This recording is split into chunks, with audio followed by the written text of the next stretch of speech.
Welcome, ladies and gentlemen, to another edition of the Wrestling Underground podcast. I fell asleep watching the Buccaneers Cowboys, so this is going to be a fun show because I am dragging.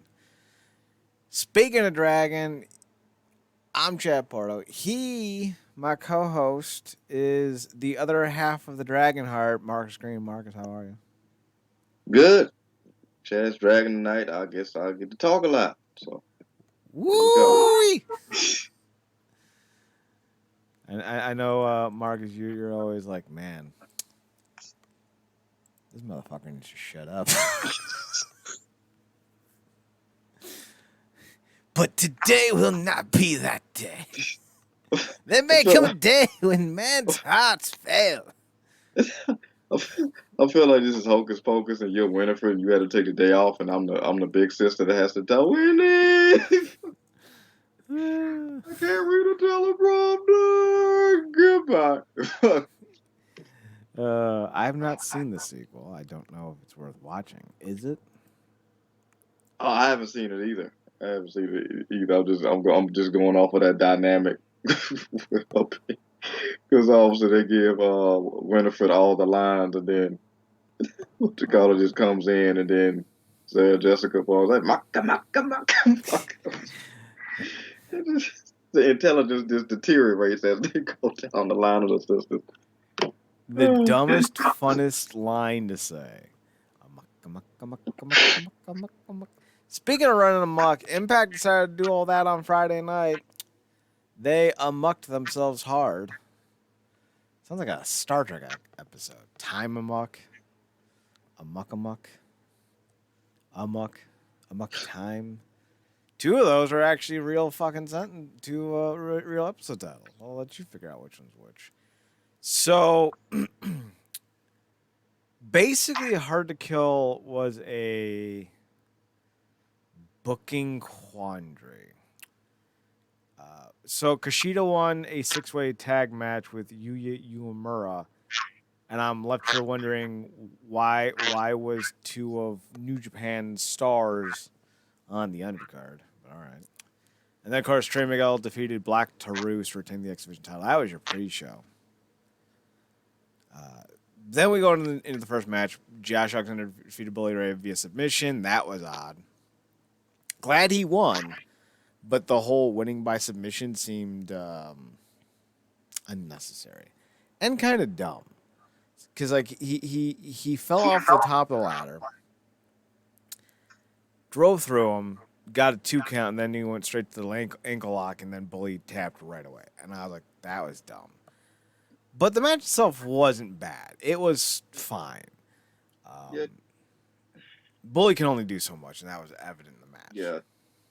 I think it was what it was. I think it was good for what it was. The best part about the feud was never gonna be Bully's match. It was always gonna be him as an antagonist and the build up to it. And I think he did great for what he's a guy that you just pick and piss anybody off, works that heel stuff to a great degree. Some cool stuff with Dreamer, great interactions with Demore. And I, came away from that match. I'm like, get you a wife that can do a proper low blow. And that wasn't a sliced bread. It was like a Dudley dog from the corner, which is probably even better. Better play off of coming off of Bullet Ray. But that was good what they did. Only thing, because getting to your point about the finish, Josh poured the spikes and never used them. He poured them, he got thrown into him, and he never put. I'm like, dude, what do you like? He had a couple times where he could have did it, didn't do it. I'm like, okay, obviously he's gonna do the C4 spike into the spikes. Didn't do it, and I'm like, that was the perfect finish. But I'm like, because I know he can get him up for the spike, but I didn't see the finish coming either with his wife involved. So it all worked out, and like you said, because it was never intended to be a 5-star match. I'm glad they didn't go that route. So I think it was what it needed to be, in that whole thing. Josh and his wife both went into the spikes at some point. Yeah. So that's pretty funny. The couple that gets prick together, stay together. Following that, we had the four-way tag team elimination match with Heath and Rhino, the Bullet Club, the Major Players, and Motor City Machine Guns. This was a fine match. Guns win, and I think the last team they eliminated was Bullet Club, if I remember correctly. Yeah, Rhino and Heath went out first, then Major Players next. Then, I think it came down to the right team, but I think they need to have a straight up and down match. Obviously, the Major Players are playing a thorn in everybody's ass because they just won't go away. But yeah, fine match. Just buy them some 1999 WWF Jax action figures, and they'll be placated. Dorks. I'm just glad the Guns retained. Of course, they could have went either way with it. They could have put it on the club, or they could have retained. So as long as they didn't go to either other team. Then we had the Impact Digital Media Championship. Joe Hendry defeated Moose by pinfall. Moose originally wins via cheating, and then Santino Marella comes. Son of a gun. Yeah, I'm not sure how I feel about that.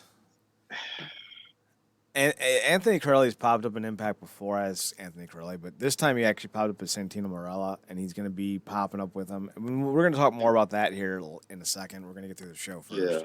Yeah. But the one thing I will say about this was a really good match in a lot of ways because it really shut off Joe Hendry in a lot of ways. But I'm going to tell you what. When Joe Hendry bench pressed Moose above his head and then yeeted him to the floor, I was like, damn. Big Joe got big muscle. Yeah, man, I almost text you. I'm like, you know what, Chad? I get it. I believe in him now. And a lot of that had to do with I had always just seen the antics without the match performance. But him and Moose was probably put on probably the most underrated match on the show. Mm-hmm.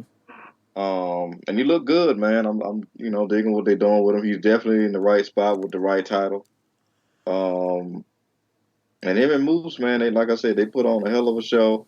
I think Moose has some football compatriots there with him, but yeah, and I even like the Santino of it all because obviously Scott D'Amore got to sell the fact that he got got put through a table. Mm-hmm. Yeah, he got thing through a table, so that'll give him a respite, and he can, I guess, just do the backstage, behind the scenes stuff without constantly appearing on TV. You can say that from Rella, who can do both the enforce the thing and the comedic bits to go with it. So I don't mind that as much. So, and it's like how long since we had a authority figure angle and Impact, like legitimate. No, besides yes, I the more, but that works more side with the legitimacy of the hierarchy and Impact thing. This kind of comes off as a legitimate thing. And shout out to Gail Kim, she kind of teased it. I did not see it being Santino, but it was it's an interesting curveball because they could have brought somebody back that nobody wanted. So yeah, but we'll see. We'll see how that plays out. We'll talk about that here more. The one thing I will say, moving on. Well, actually, first and foremost, the compatriots that you mentioned, I believe, were Algie Crumpler, tight end for the Atlanta Falcons, Brian Finneran, Michael Vick's favorite target during Vick's heyday with the Falcons, 6'7", I think. He was just a giant ass red zone target, and then one of my favorite New York Jets of all time, John Abraham. That's pretty cool to see. Yeah, those were some of my favorite players back there. And 20 years ago, those would have been huge gets to get at a wrestling show. Now they're just old men. Speaking of old, I don't know why we went this route, but Masha Slamovich won the 4-way knockouts title match, which is fine. But they had her pin Taylor Wilde, who is in the midst of this Wild Witch gimmick. Seemed like not the best idea to do. But I'm not booking this, so wrong one or wrong pin. Wrong pin. I think you could have pinned Deanna Prazo because Taylor Wilde's in the midst of a brand new gimmick. Like, why is she eating a pin right now? Yeah, the People's Witch. I'm digging it. She's more aggressive, doing better stuff. She's more. She causes you to pay more attention to her than the previous stuff she was doing. So. She's the Wild Witch now. So. Not happy about her losing, but what are you gonna do? Then we got the Falls Count Anywhere match. It was Steve Macklin versus Rich Swann. I always knew Swann was going to lose this only because they're pushing Macklin to be the next guy. But a little spoiler alert: Swann's going to get the next title shot, so I don't know why he lost this match either. Wait, what? Yep. There's going to be a battle royal that Swann wins on Impact, and he's going to get the next title shot. But they may put Macklin in for a triple threat. So I don't know how that's going to work. Oh, maybe they'll do a thing. Well, how the hell I got the title shot and still got skipped? Yeah, maybe. That'll be it. Because the whole thing about like he keep taking out champions and he ain't getting no damn title shot.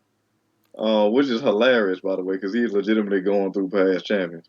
But yeah, that's gonna reach a boiling point. But that's hilarious. But shout out to them, man. They had a hell of a match too. And they kicked it off. And did it like it was an actual false count anyway, which I appreciate because we've seen that be like, oh, we're going to start out on the outside and the rest of the 20-minute match is going to be in the ring. You know, that garbage. But it took me back, and you remember this, because I think this is one of your favorite segments when Impact, was it when they debuted on Destination America?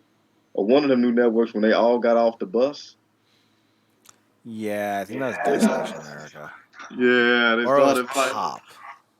Yeah, it was Destination or Pop, but I remember that. That took me back to that because it seemed like it came off like it was the same street.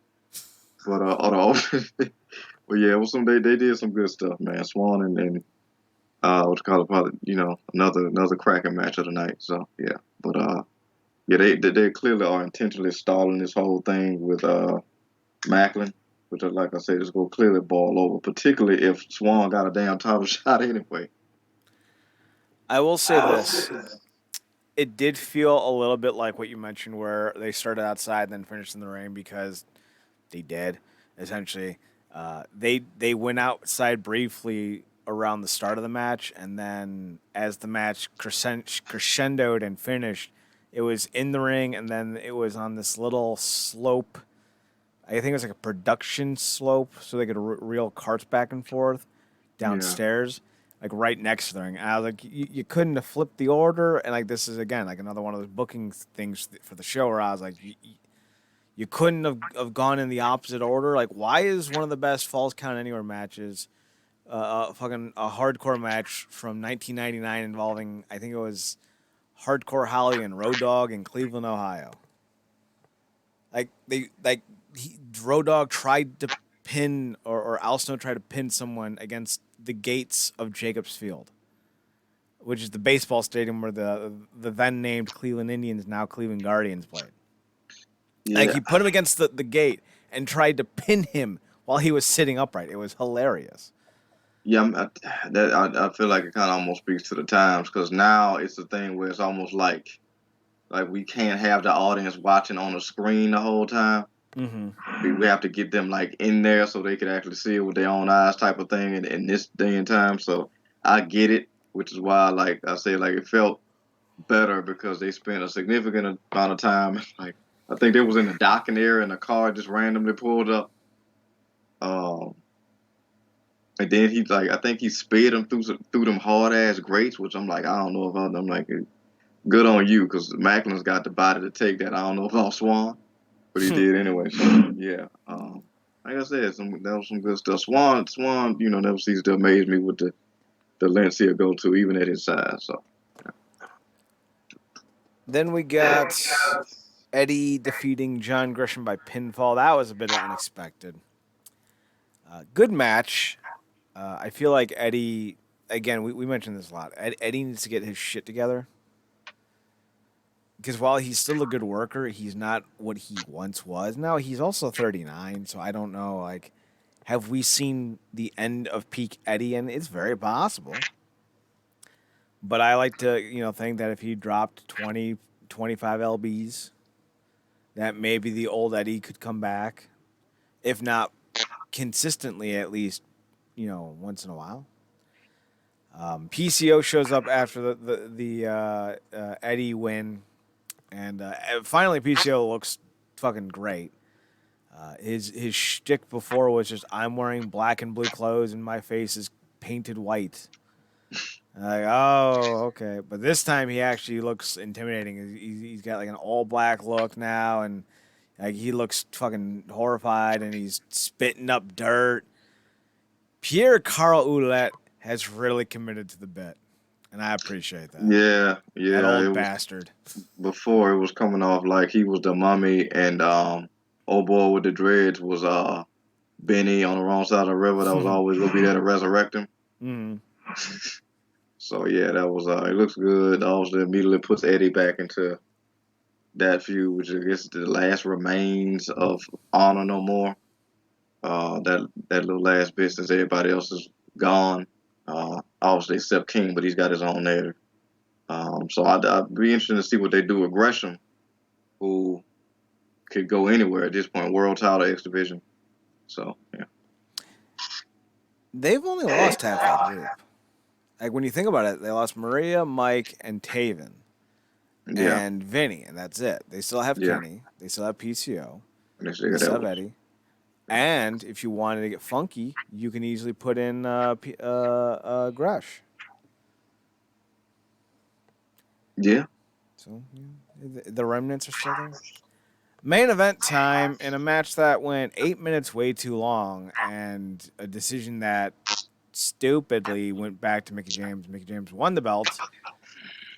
Really hammering home this I'm a tribal American. Look at me. And I'm just like, this feels hokey. Like remember when Samoa Joe came out with his Polynesian dancers, and it was like 20 seconds, and then they were good to go. Like this was like she's uh, kneeling, she's covered in animal carcasses, she's doing her best Undertaker, and like I'm just like if she's gonna do like a one-legged rain dance, like I don't give a shit how much she like of that blood she has in her. Like we're getting offensive at this point. yeah, the Samoan thing works so good with Roman and them because it's like you can't deny the lineage, and most of those guys are still around. Um, Unfortunately, not Umaga or Rosie, but like you can literally line a lot of the lineage up on stage. It's like no, they're Samoans.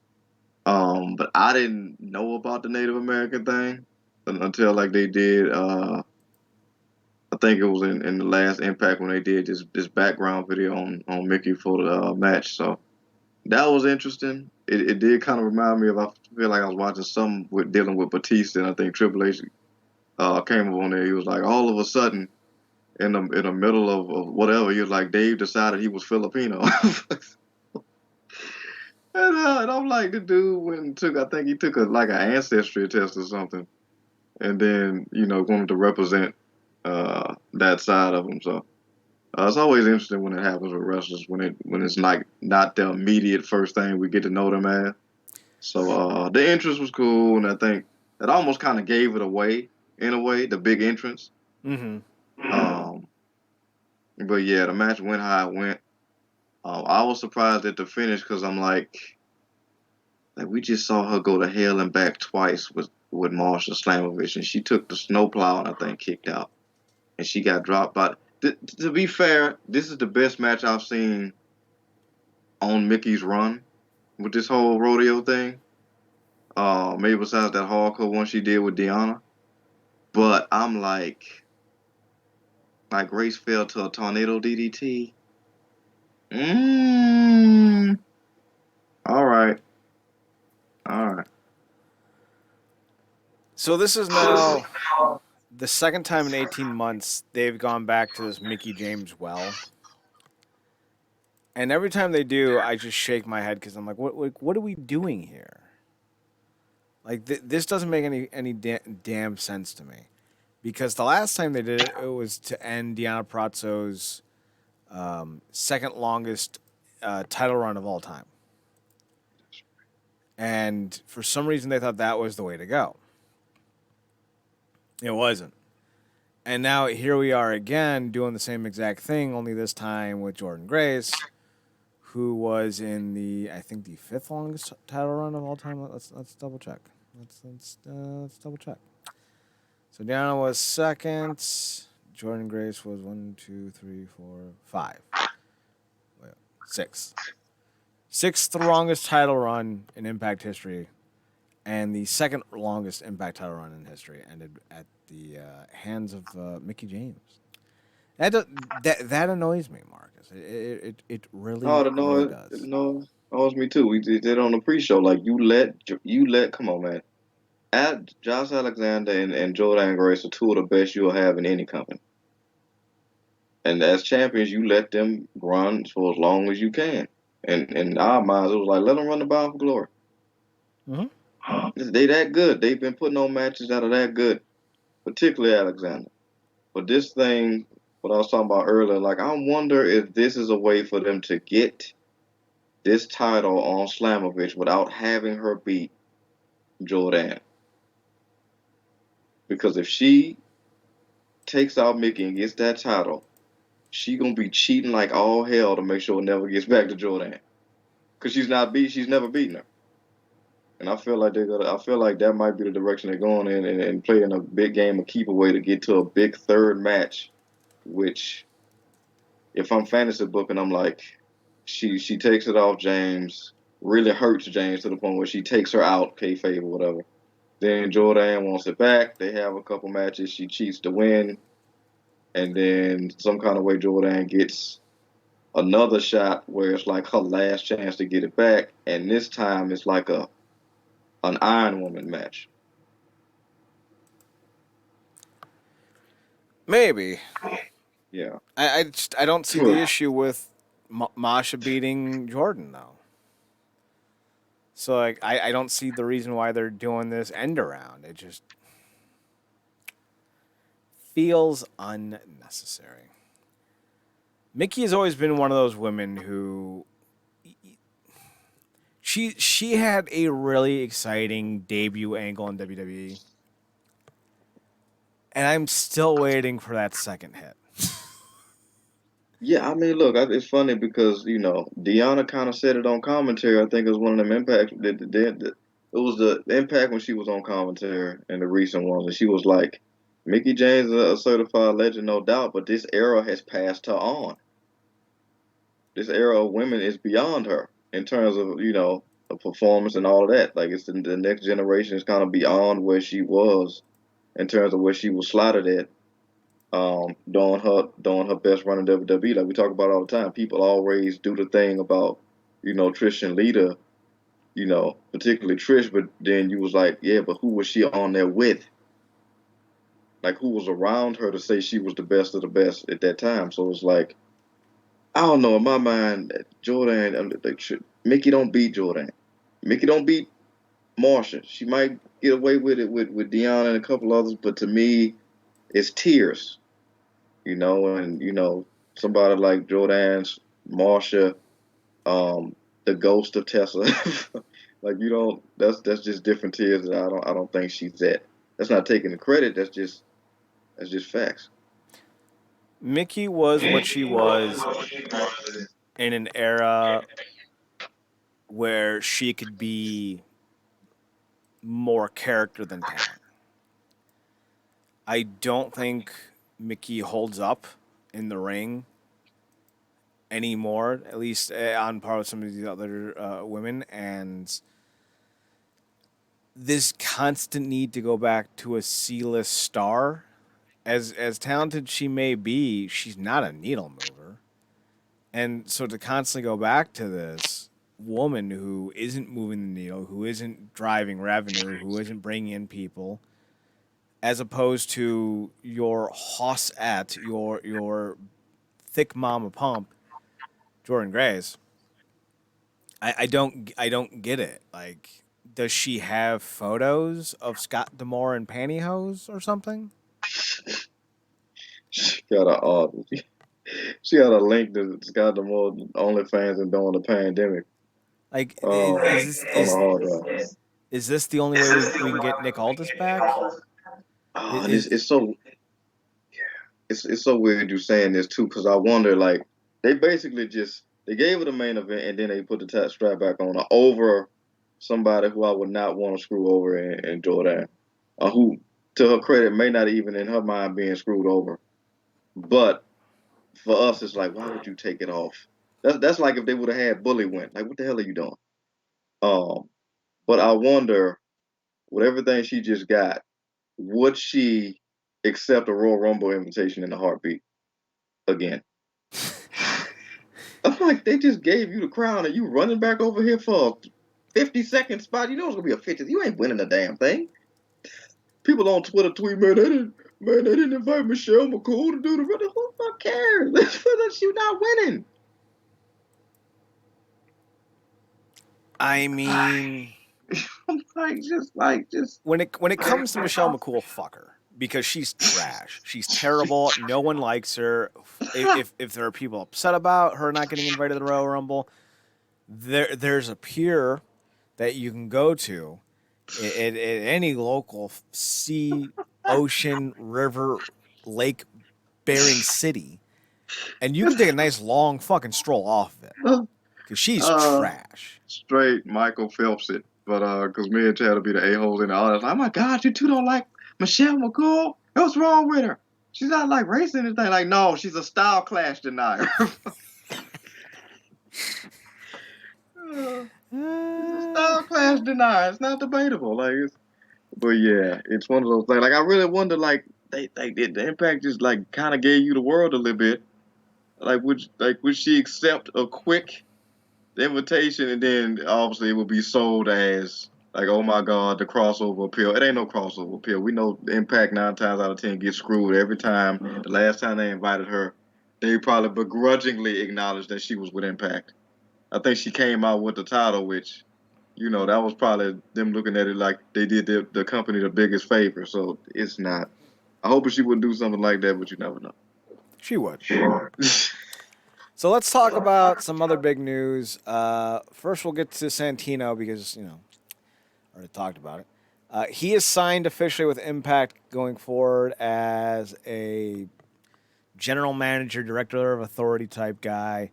I'm not excited about this whatsoever. He as a character could be mildly entertaining, but him doing his hackneyed, corny ass fake Italian accent as some like refutable like figurehead, stupid. Like have him come back and manage Crazy Steve. Have him come back and manage fucking Alicia, right? Like fine, but to put him in an authority figure role with that gimmick, are we high? I think we're high, Marcus. I don't know, man. I think I might be taking a shot of the Kool-Aid for a second. Like I did, but that's just maybe me being mildly nostalgically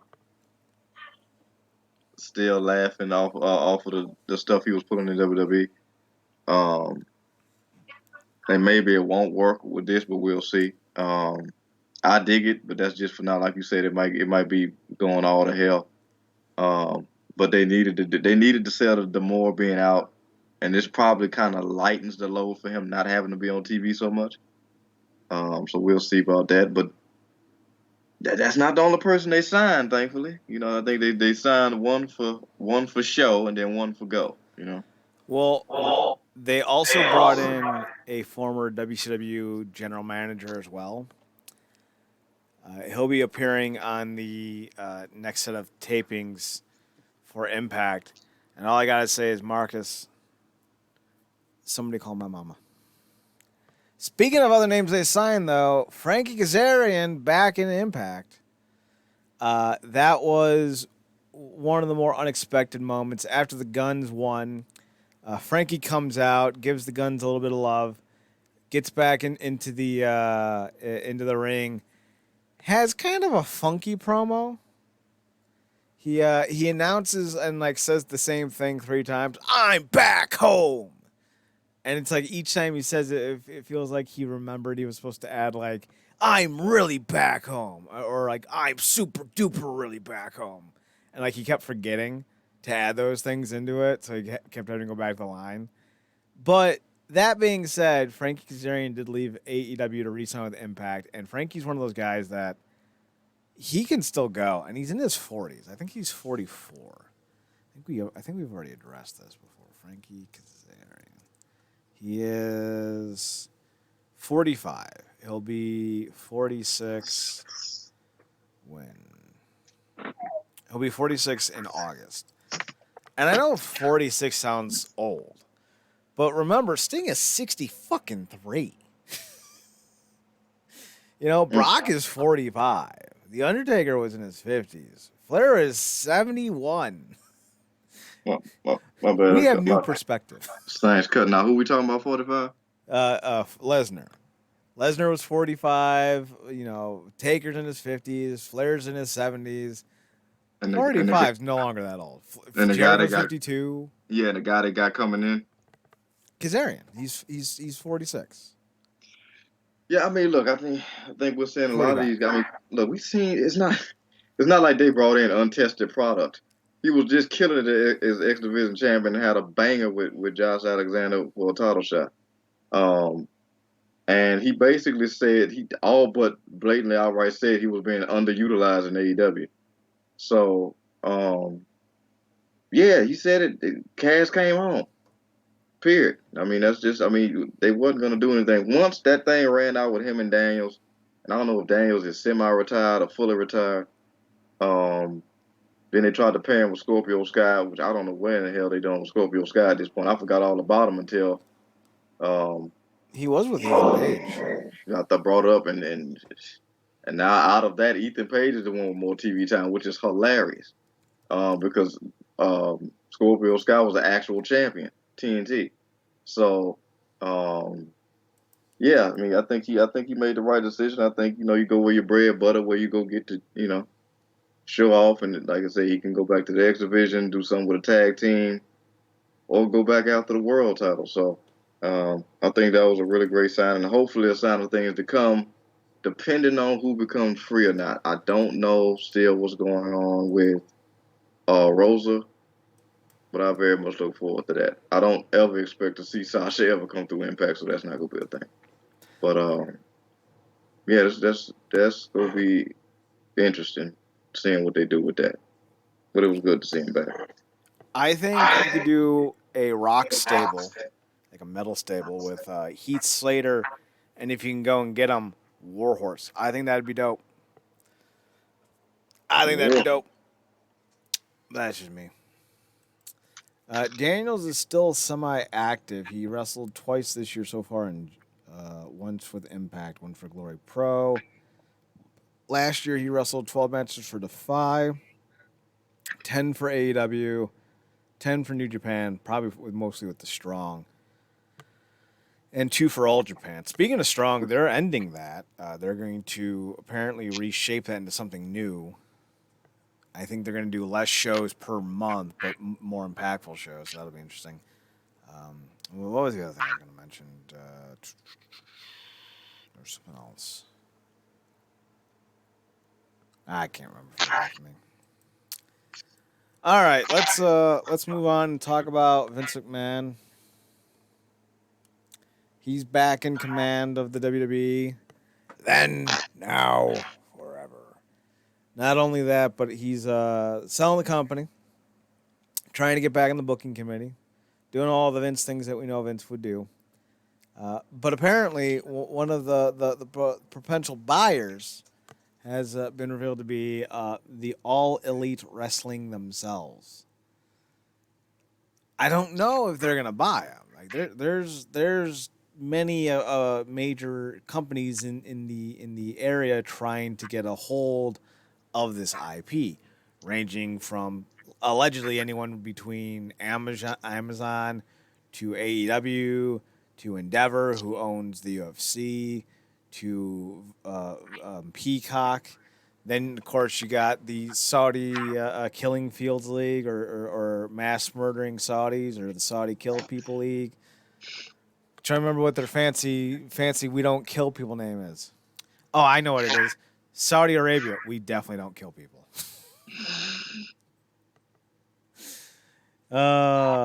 Marcus, who do you think is going to get WWE? Do you think AEW has a realistic chance? I don't think they have a realistic chance, but criminy, if they were to land that deal somehow, I don't either, but it'll be the biggest FU in wrestling history. It'd be the minute it happens, I want a rise and fall of WWE DVD. Because think about it, all the things that Vince has killed, both company wise and probably real people. Moralistic. Um, for a rival to actually for the story of the company who's this man has, for better or for worse, uh, put on his back for all these years, if you will. For it to come to an end by somebody coming in and doing to him what he did to so many other people, like the level of poetic justice of that.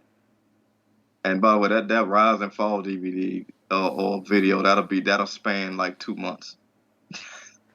I want it to Of be real 30 life. seconds. Hilarious. I want it to be Danhausen sitting there with his hands going, so, McMahonhausen sold. Interesting. And then it ends. McMahonhausen, that's hilarious. Um, but yeah, that's interesting. Like every time you bring up Sauter, all I could think about was our favorite bone chilling Jeff Dunham doll. Shut up, I'll kill I'm a premature detonator. you. Like, are you trying to have a staring contest with me? I will never blink. I don't have eyelids. Ah. So, God. Yeah. AEW buying WWE would be hilarious. I think it's more than likely going to be NBC. I could see it because it's the AEW being the internet would implode. It would implode.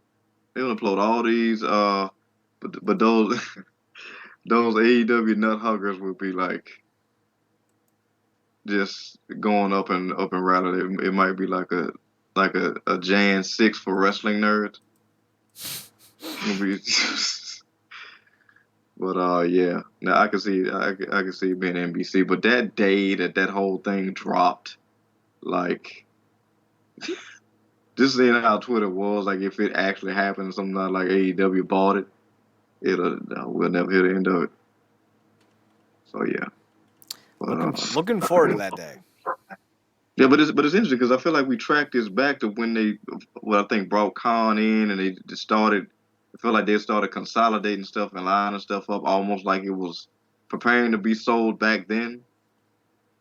And now everything comes out. Obviously, you know, the WWE Thanos kind of bullet his way back in, but we'll get more into that. So let's move on. We got an icon who finally revealed when he's going to retire. It's apparently at the end of this year when his contract expires. Sting, Steve Borden, has announced that when his deal ends this year, which will presumably be sometime in December because that's when he debuted 2 years ago, was in December, he will be wrapping it up, so to speak.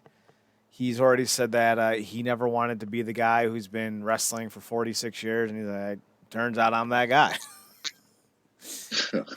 I think that Flair's last match was like, no, can't let no, not gonna be me, cuz no.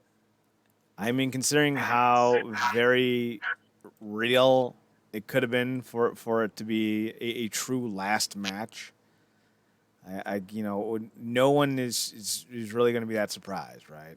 So I think Sting's like, yeah, I don't want to stink up the place like Flair did. So Yeah, I'm a bounce.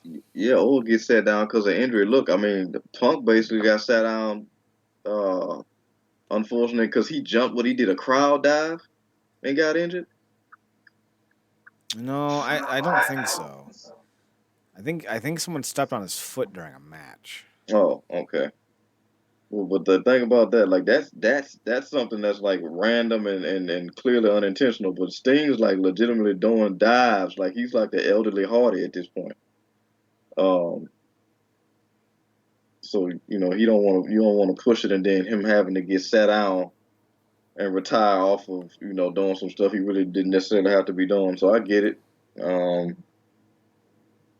we had got an overabundance of him in Impact because I think a lot of those times he was gonna hang it up, and then they kept finding a way to bring him back in, which we're grateful for because it spawned some of the best Sting material that we'll always be able to hold on to, despite what some people may think about it.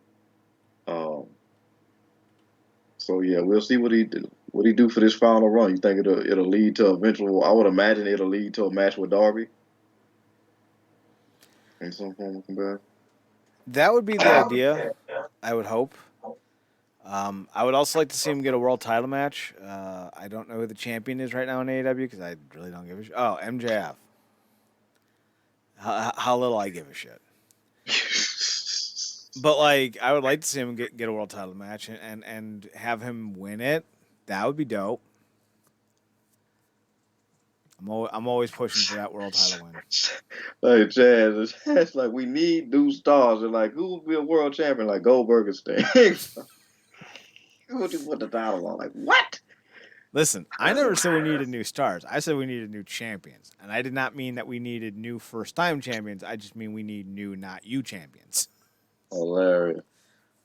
Like you can have your Roman Reigns and your Seth Rollinses. I'll take my Stings and Goldbergs. Please and thank you. Zero fucks have been given at this point in time. Lastly, we got Cody Rhodes. Wrestling has one more royal family. Or whatever the fuck it is. Apparently, Cody's announced when he's coming back from his giant bruise. Was that enough of a dickish way of putting his torn back, his giant bruise? Close enough. You got slapped a little too hard. Oh, poor baby. No. It's a very, very painful injury that he shouldn't have worked through because he's a giant tool. But hey, we all know who Cody is. And Marcus, on this day of all days, I think it's time we pay some respect to a legendary social rights icon, a proprietor of the black community, someone who has done more for the black community than anyone else, Cody Rhodes. He solved racism. And on the day he solved racism, he's announced he's going to be coming back in the Royal Rumble. Hallelujah. It's that clip they always show him in AEW when his contract was being disputed, but because of this narrative around his social justice practices, you could put it up like January 7th. So, what do you guys want to talk about? We all know Cody Rhodes is the reason why the January 6th riots end. We all know that Cody Rhodes is the reason why slavery ended in America. The Emancipation Proclamation, written by Cody Rhodes. We know that Rosa Parks did not have to move to the back of the bus because Cody Rhodes hit those racist white bigots with a steel chair. Cody Rhodes, protector of the black community. Cody Rhodes and Brandy are the first true interracial relationship. Well, I will say this. Maybe not the first interracial, but definitely the first interdimensional. Hilarious. He comes home, walks in, and sees Brandy straddling Stardust. Hilarious. Could you just imagine, like, Brandy goes, Cody, could you take out the trash? And Cody stands up, puts his hand on her face, and goes, Brandy, you have been oppressed long enough. I will take out the trash for you. Then as he's freaking taking the trash out, they're playing some music from one of Tarantino's blaxploitation. Cody Rhodes is trying to get a Django Unchained 2, where he plays Django. But he's not going to be in blackface. He's going to do the Robert Downey Jr. from Tropic Thunder routine, where he's going to have his skin surgically dyed permanently. With his trusty sidekick, Keitherford Leofus. and one of the new plantation owners looks a lot like Jake the Snake. Oh Which man! is ironic because Jake the Snake's father was actually the kind of piece of trash that would be down for that kind of role in real life. Wow.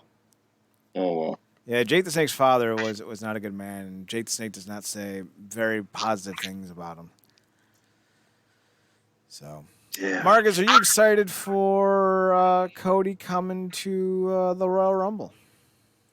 Yeah, I mean, all things, I guess being equal, he's probably a shoe-in to win it. We kind of know how they like to do things. Um, and with only a few people being even eligible at this point to go against Roman, he may be the one last person that's one, not faced off with him, and two, has, I guess, in some form or fashion, the potential credibility to actually dethrone him if they're not going to go the Rock route. Um, which they may or may not still do with this whole Raw 30 thing coming up. Apparently, they're going to do a generational celebration of the tribal chief by, going. I guess they're gonna do like the uncles, and then do Rikishi, and then do the sons and Sika. I mean Solo, and then Roman. So we'll see. Because obviously, like I said, I guess the Rock is in there somewhere. That tree is always changing. It feels like. So we'll see. But yeah, it's gonna be cool to see Cody back. Hopefully, 100% healed and not that ahead of schedule thing they like to say all the time. When it's like, no, he's technically behind schedule. He's just doing well this week. So yeah. Yeah, we'll see.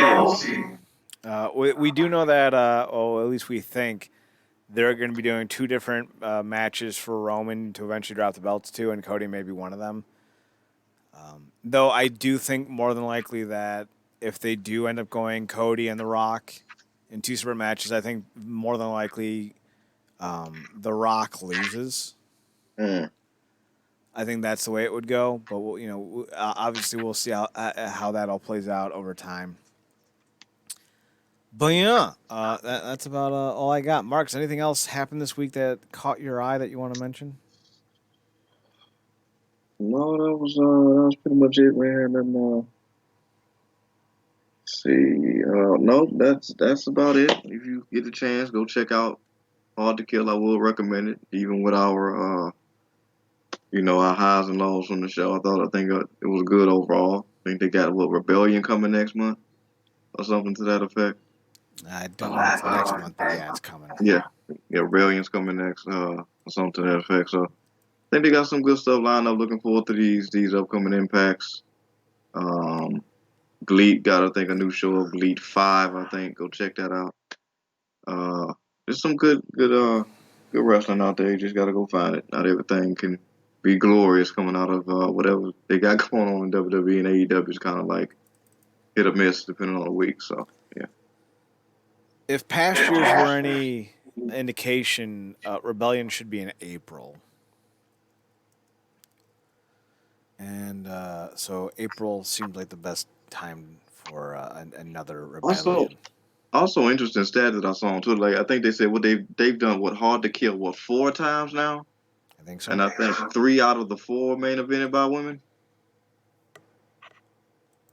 Because I think the first one was Tessa and Sammy. And then, this is annoying. Mickey and Deanna. Yeah. Can we just stop booking Mickey to win titles? My God. This is one good time for like one of the big shows, and then like everybody's like hardcore country. Then you just see Chad randomly pop up in the spot that would normally be reserved years ago for that beautiful curly haired chick that both me and Chad conveniently spotted all the time. Yes. Going, Half the reason to watch the show is to see her. oh, absolutely. Bo, you're not hardcore. We don't care about you being country. You're not Apache. None of that shit. Like, somebody get him out of here. Get him out. The only hardcore Mickey has ever been is hardcore pornographer. Oh, That's a reference to her old foot fetish days. No, I'm not being facetious. Yes, she really did nude photography. Kurt. Oh, it's true. it's true. You gotta wonder if You gotta wonder if Nick Aldis knew about that before he got involved. So, yeah, Mickey can fuck right on off. I'm so sick of her ending title reigns of talented young wrestlers. It's obnoxious. But speaking of an obnoxious, in 5 days, night 2 of New Japan's Wrestle Kingdom 17 is happening. So be sure to check that out. Apparently, Yep. Los Ingobernables de Japón showed up to a Pro Wrestling Noah autograph signing looking for a fight. So they're Yeah. doing some real business to try to hype up the second night. Yeah, I'm looking forward to that. Naito going against what I was told is one of the most notoriously like just piss and vinegar type individuals from the Noah promotion. So that should be fun because Naito is the king of lackadaisical. So Yeah, Kendo's going to give him a run for his money, that's for sure. So be sure to check that out. But yeah, that's about all I got. Marcus, you got anything else? that's it. All right, for Marcus Green, I'm Chad Porto. This has been the Wrestling Underground podcast. I'm trying to think yeah. Let's do the socials and the website. The socials is Nerdcorp NERDCORP. The website's Real Nerdcorp REALNARDCORP. Mark can be found on Twitter at ParadoxKid PARADOXKID. That's me. You can also find him on his other podcast, The True Penny Show, at TRUEPENNYSHOW. You can find me on Twitter at Chad Nerdcorp, CHADNERDCORP, and on the Instagram at Chad's Photo Hut. So find Marcus's other show, The True Penny Show, if you want to listen to them talk about GLEAT and other foreign wrestling, and I'm sure domestic wrestling as well. Depends on the episode. And we'll be back next Monday for another edition of the Wrestling Underground podcast. For Marcus, I'm Chad. Thanks for tuning in. Thanks for checking us out. Thanks for giving us a chance. Remember, as always, watch more wrestling. And Marcus, take us home. Good night.